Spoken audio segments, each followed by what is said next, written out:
नमस्कार दोस्तों, good morning.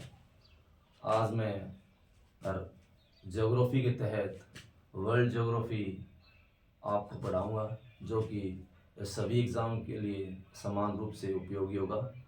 तो देखिए, सबसे पहले हम ज्योग्राफी की शुरुआत करते हैं कि ज्योग्राफी के कौन कौन से पार्ट्स होते हैं, कौन कौन से तथ्य। देखो आप, सबसे पहले हमारी जो पृथ्वी है, पृथ्वी गोल नहीं है। पहली बात तो ये, इसको मानो आप, हम मानते हैं कि पृथ्वी गोल है। पृथ्वी गोल, पृथ्वी कभी भी गोल नहीं है, यह भ्रांति है। पृथ्वी जियोड है, और जियोड आकृति इस प्रकार की होती है। ये जो आकृति आपको दिखाई दे रही है, इसको बोलते हैं जियोड। क्या बोलते हैं? जियोड आकृति बोलते हैं, जियोड।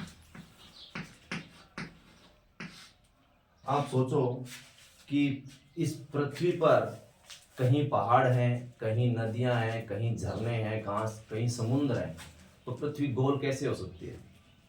इस जियोड का ही हमको अध्ययन करना है। इस जियोड का, इसका राउंड फिगर में आप ऐसे ले लो, आप इसको हम ऐसे गोल मान सकते हैं राउंड फिगर में, लेकिन यह गोल नहीं है। मान सकते हैं लेकिन गोल है नहीं। इसके ऊपर का जो हमको अध्ययन करना है, इसको बोलते हैं जियोग्राफी। क्या बोलते हैं? जियोग्राफी। Geography, geography. और इसके अंदर का अध्ययन करोगे ना आप, अंदर का अध्ययन, अंदर, इसको बोलते हैं जियोलॉजी। क्या बोलते हैं? जियोलॉजी। लॉजी, क्या बोलते हैं? जियोलॉजी। जूलॉजी नहीं है, जूलॉजी साइंस का एक चैप्टर, सब्जेक्ट है। ये जियोलॉजी है। इसको हिंदी में बोलते हैं भूगर्भ विज्ञान। क्या बोलते हैं? भूगर्भ विज्ञान। क्या बोलते हैं? भूगर्भ, भूगर्भ विज्ञान, भूगर्भ।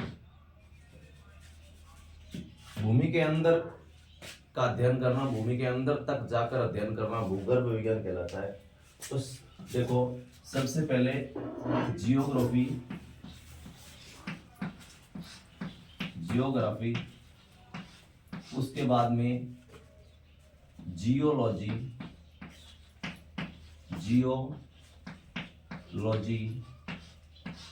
उसके बाद में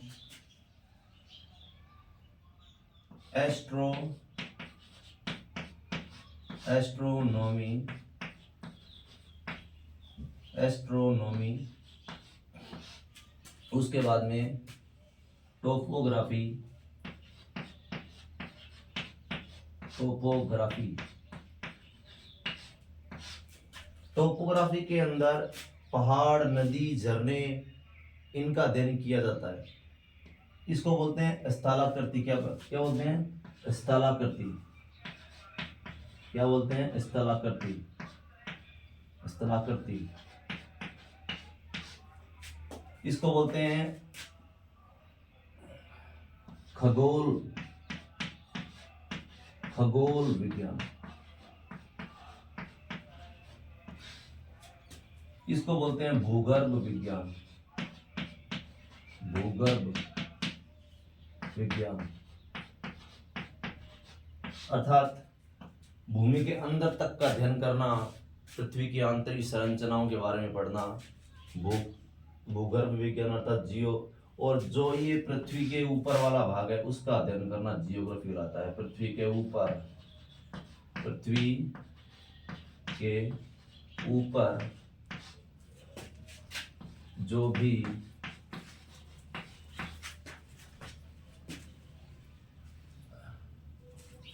आकृतियां, जो जियोग्राफिकल,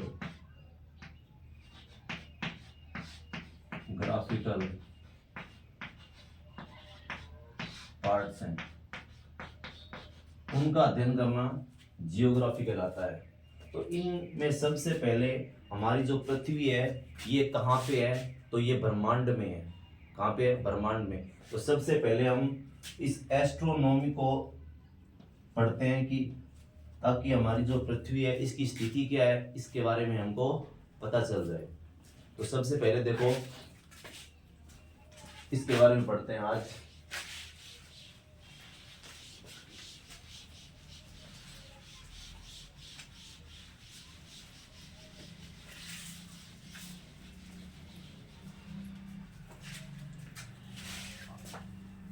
रात को हम जब आकाश की तरफ देखते हैं तो हमको असंख्य तारे नजर आते हैं।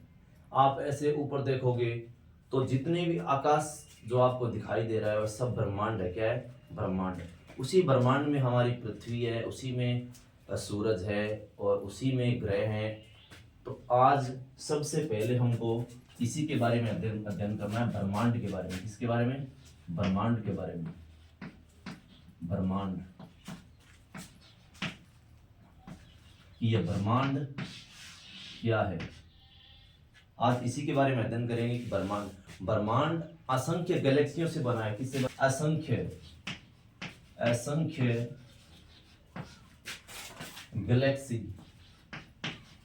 गैलेक्सियों से मिलकर बना है।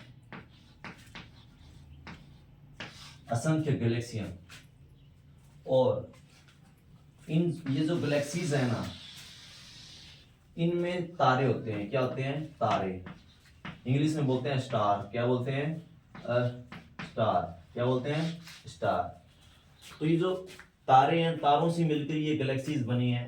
तो सबसे पहले हम इस तारे का ही अध्ययन कर लेते हैं कि ये तारा कैसे बनता है। तो ये गैलेक्सीज तारों से मिलकर बनती है और ब्रह्मांड में असंख्य गैलेक्सियां हैं, बहुत सारी गैलेक्सीज है, जिसको आप हिंदी में आकाश गंगा बोलते हैं। क्या बोलते हैं? आकाश गंगा। आकाश गंगा कहते हैं हिंदी में। ये आपको मैंने इंग्लिश में बता दिया। तो सबसे पहले हमको इस तारे के बारे में अध्ययन करना है। तो देखो, सबसे पहले हम इस तारे के बारे में अध्ययन करते हैं कि तारा कैसे बनता है और इसका अंत कैसे होता है, कौन कौन से तारे होते हैं। इन सभी के बारे में आज तारे के बारे में आपको मैं सभी तथ्य बताऊंगा। देखो,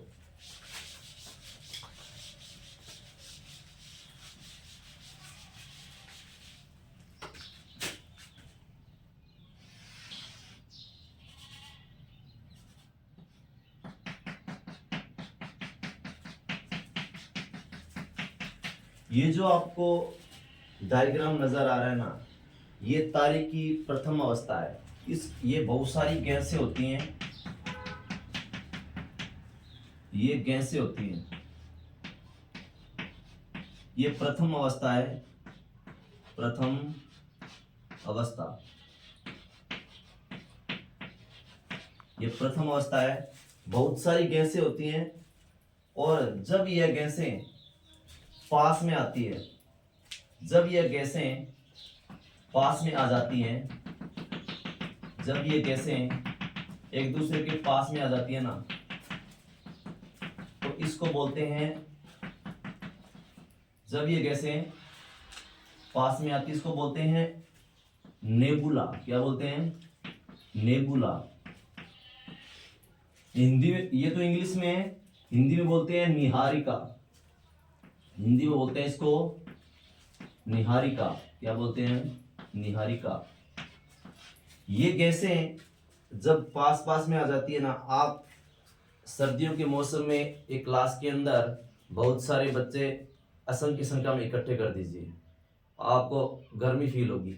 वैसे ही ये जो गैसें है ना, ये पास पास में आ जाती है तो यहाँ गर्मी अर्थात हीट, तापमान, इसका तापमान उच्च होता है।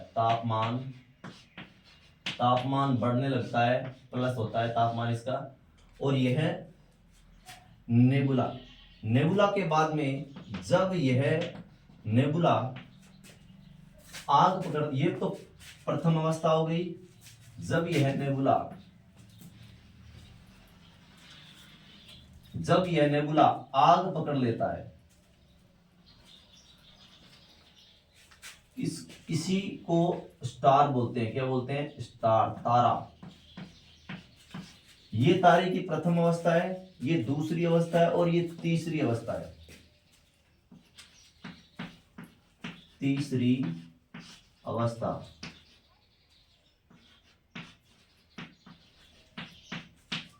Third stage of star, second stage of star, first stage of star. प्रथम अवस्था, द्वितीय अवस्था और तृतीय अवस्था। जब यह नेबुला आग पकड़ लेता है तो इसी को तारा बोलते हैं। क्या बोलते हैं? तारा। और ये जो आग पकड़ता है इसके अंदर एक अभिक्रिया चलती है। इस अभिक्रिया का नाम है नाभिकीय संलयन। नाभिकीय संलयन।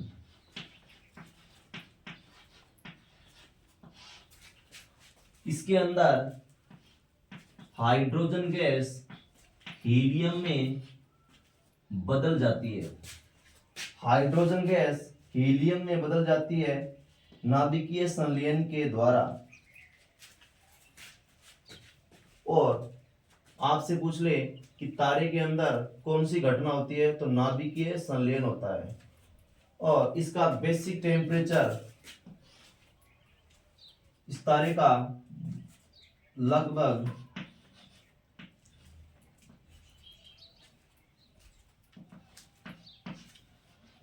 तापमान लगभग औसत तापमान 1,00,000 डिग्री होता है, 1,00,000 डिग्री सेल्सियस। और यह तारा प्लाज्मा अवस्था में होता है। किस अवस्था में होता है? प्लाज्मा। आपको पता है पदार्थ की चौथी अवस्था को प्लाज्मा बोलते हैं। ये जो तारा है ये प्लाज्मा अवस्था में रहता है। आपको पूछ ले कि तारे के अंदर कौन सी विक्रिया होती है, तो नाभिकीय संलयन होता है। तारा किस अवस्था में है? तो प्लाज्मा अवस्था में है। प्लाज्मा आपने देखा होगा, अगर लोहे को पिघला दें तो वह प्लाज्मा रूप धारण कर लेता है, वैसे ही यह तारा प्लाज्मा अवस्था में है। इसके बाद में आपसे क्वेश्चन पूछता है एग्जामिनर कि जो तारा है, तारे का रंग किस पर निर्भर करता है? तारे का रंग, तारा किस रंग का होगा, यह किस पर निर्भर करता है? तारे का रंग पृष्ठीय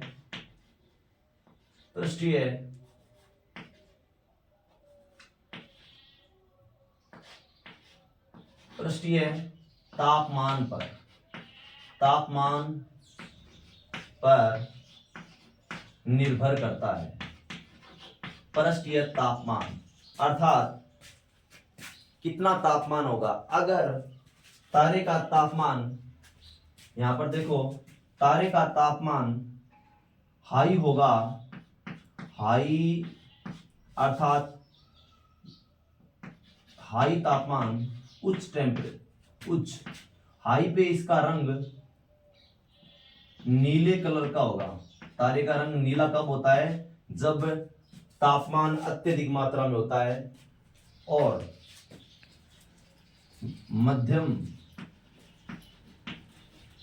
मध्यम तापमान होगा तो इसका रंग श्वेत होगा, श्वेत अर्थात व्हाइट। और लो निम्न ताप पर इसका जो रंग है वो लाल हो जाएगा। क्या हो जाएगा? लाल। उच्च तापमान पर तारे नीले नजर आते हैं, मध्यम तापमान पे श्वेत नजर आते हैं और न्यून तापमान पर तारे लाल नजर आते हैं। तो आपसे पूछ ले तारे का रंग किस पर निर्भर करता है? तो पृष्ठीय तापमान पर। तारा किस अवस्था में होता है? तो प्लाज्मा में होता है। तारे के अंदर कौन सी विक्रिया होती है? तो नाभिकीय संलयन होता है और हाइड्रोजन गैस हीलियम में परिवर्तित हो जाती है। और इसका बेसिक टेम्परेचर 1,00,000 डिग्री सेल्सियस होता है।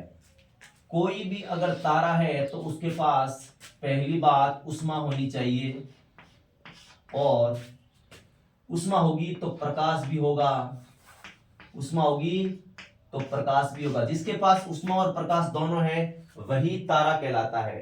चंद्रमा के पास ऊष्मा है ना ही प्रकाश है, इसलिए वह तारा नहीं है। तो ये तीसरी अवस्था है। अभी हम देखते हैं चौथी अवस्था कि तारा आगे चलकर जब इसके अंदर टेम्परेचर और इसके अंदर जो भी ईंधन होता है वह कम हो जाता है तो वह क्या बन जाता है और आगे इसका अंत कैसे होता है, इसी से कौन कौन से तारे बनते हैं, इनके बारे में आपको मैं बताऊंगा कि इसके बाद में कौन सी अवस्था आती है। तो देखो इतना समझ में आ गया ना आपके? ठीक, आगे देखो।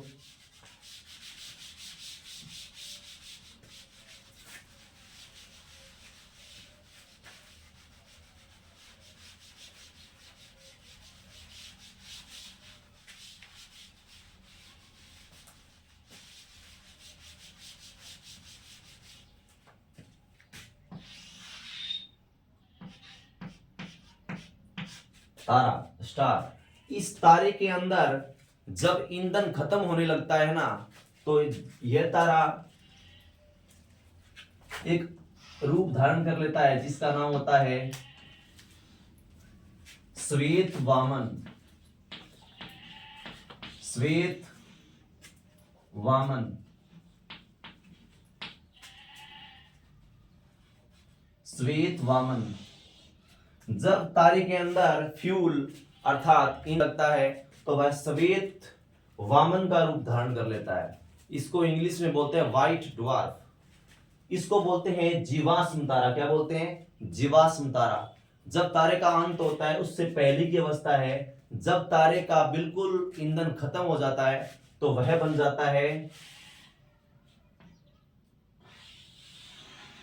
काला वामन। काला वामन। सब नजर आ रहा है? बोल। वह बन जाता है श्वेत वामन। और जब तारे के अंदर ईंधन बिल्कुल खत्म हो जाता है तब वह काला वामन बन जाता है। उसका नाम होता है ब्लैक ड्वार्फ। तो देखिए ये इसकी पहली अवस्था, दूसरी अवस्था और तीसरी अवस्था।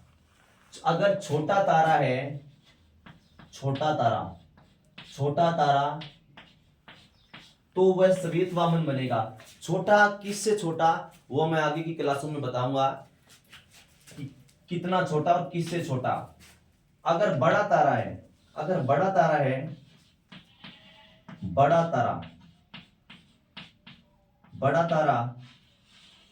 तारा और ये छोटा तारा है तो श्वेत वामन बन जाएगा, और बड़ा तारा है तो वह बन जाएगा अभिनव तारा। क्या बन जाएगा? अभिनव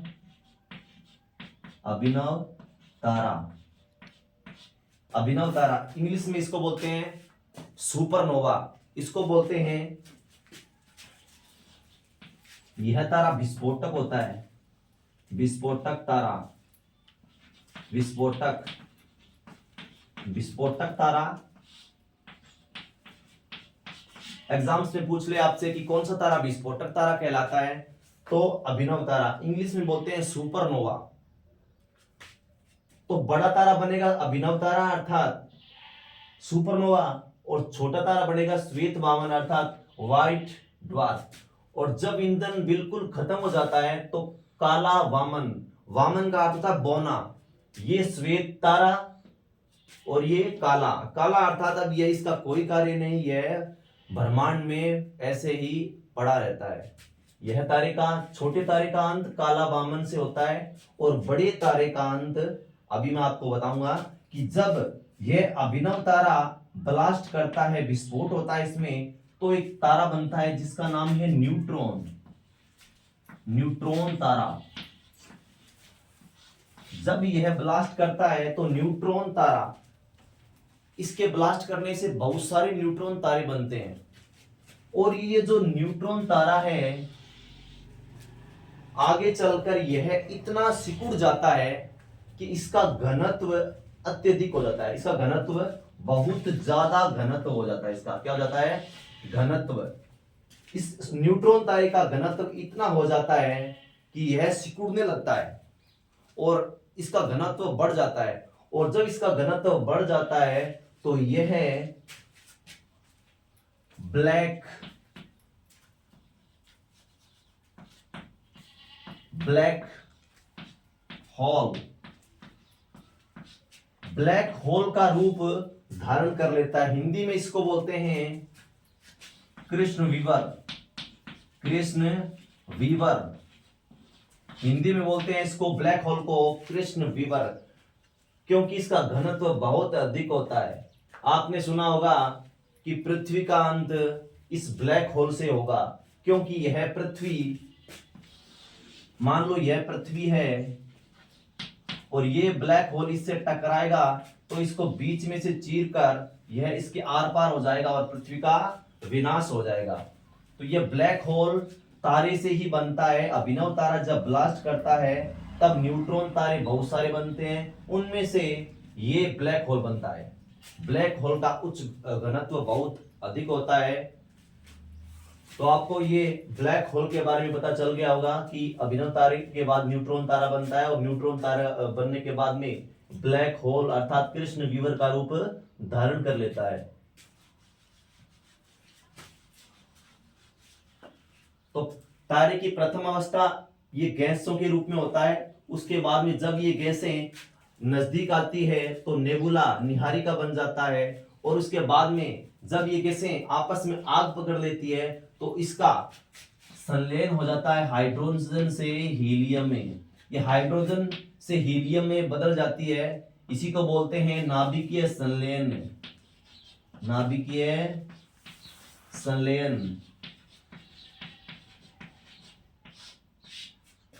और यह बन जाता है तारा। ये चमकता हुआ भड़कीला तारा ही होता है और इसका टेम्परेचर बहुत अधिक होता है। सूरज भी एक तारा है, सूरज भी इसी का रूप है, तारा ही है।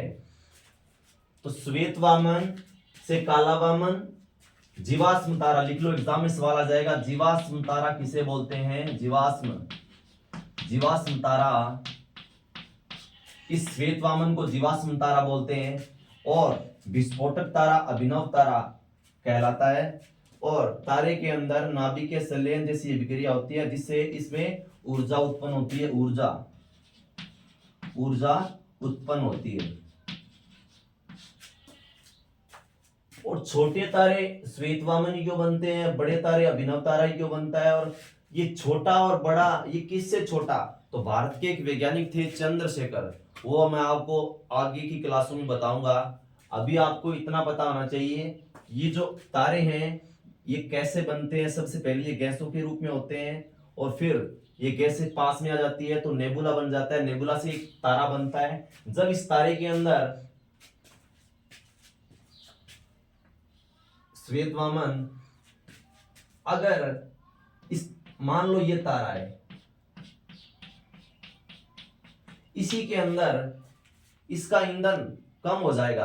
अगर किसी तारे का ईंधन कम हो जाता है ना तो यह फूलने लगता है, इसका आकार बढ़ जाता है। जब तारे का ईंधन खत्म हो जाता है तो इसका आकार बढ़ जाता है। और जब इसका आकार बढ़ जाता है ना, आकार बढ़ जाता है तो यह फूल जाता है। और इसका कलर आपको बताया था मैंने कि लो टेम्परेचर पे लाल रंग का नजर आता है तारा। तो ये जो तारा है ना ये लाल कलर का नजर आता है, लाल रंग का। और इस लाल रंग के तारे को बोलते हैं रेड जाइंट। क्या बोलते हैं? रेड जाइंट, लाल दानव। क्या कहलाता है? लाल दानव। जब तारे के अंदर ईंधन कम हो जाता है तो उसका आकार बढ़ जाता है और जब इसका आकार बढ़ जाता है तो यह लाल रंग का नजर आता है और इसी को रेड जाइंट बोलते हैं। तो आपसे पूछ ले जिस तारे में ईंधन की कमी होती है वह क्या कहलाता है? तो रेड जाइंट कहलाता है। क्या कहलाता है? Red giant. और रेड जाइंट के बाद में श्वेत वामन बन जाता है छोटा तारा और बड़ा तारा अभिनव तारा बन जाता है। तो आपको पता है कि सूरज का भी कभी ना कभी ईंधन खत्म हो जाएगा। तो जो हमारा सूरज है वो भी एक दिन रेड जाइंट बन जाएगा। तो ये है पहला तारा। ये हमारी प्रथम कक्षा है तारा, फर्स्ट क्लास, जो सभी एग्जाम्स के लिए उपयोगी साबित होगी। तारा स्टार, तारा। तो आपको मैंने तारे की निर्माण प्रक्रिया समझाई है। कल इसके बारे में हम पढ़ेंगे कि जो छोटा किससे छोटा और किससे बड़ा, इसके ये जो प्रॉब्लम्स थी छोटा और बड़े की, ये हमारे एक वैज्ञानिक थे चंद्रशेखर। चंद्रशेखर आपने सुना होगा, चंद्रशेखर सीमा, वो बताऊंगा कल मैं। 1.44 होती है, 1.44 होती है चंद्रशेखर सीमा, वो मैं आपको आगे की क्लासों में बताऊंगा। अभी तो हमने सिर्फ और सिर्फ तारे के बारे में पढ़ा है कि तारा कैसे बनता है। ऐसे ही असंख्य तारे मिलकर गैलेक्सीज का निर्माण करते हैं। गैलेक्सीज अर्थात आकाश गंगा को निर्माण करते हैं।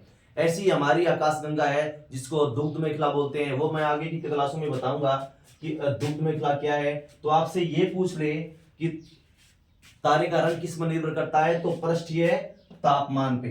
नेबुला क्या है, निहारिका क्या है, ये गैसों का एक पुंज होता है, पुंज, गैसों का एक पुंज होता है। और गैसें आपस में जब पास पास में आ जाती है तो वह आग पकड़ लेती है। आग पकड़ने के बाद यह तारा कहलाता है। तारे के अंदर कौन सी विक्रिया होती है, नाभिकीय संलयन होता है। और ये तारा हमारा जो प्लाज्मा है, प्लाज्मा के रूप में होता है। आपने फेविकोल देखा होगा, फेविकोल भी प्लाज्मा अवस्था में होता है। उसी प्रकार हमारा जो तारा, हमारा जो सूरज है, ये भी तारा है और ये भी प्लाज्मा अवस्था में है। तो आपको पता ही होगा पदार्थ की अवस्थाओं के बारे में। प्रथम गैस होती है, ठोस होती है, द्रव होती है और प्लाज्मा होती है। और एक होती है BIC, बोस आइंस्टीन कंडेंसेट, ये पांचवी अवस्था है पदार्थ की। लेकिन जो हमारा तारा है वो इसी अवस्था में रहता है, प्लाज्मा अवस्था में। तो आपको यह क्लास कैसी लगी, अपने विचार जरूर बताएं। थैंक यू, धन्यवाद।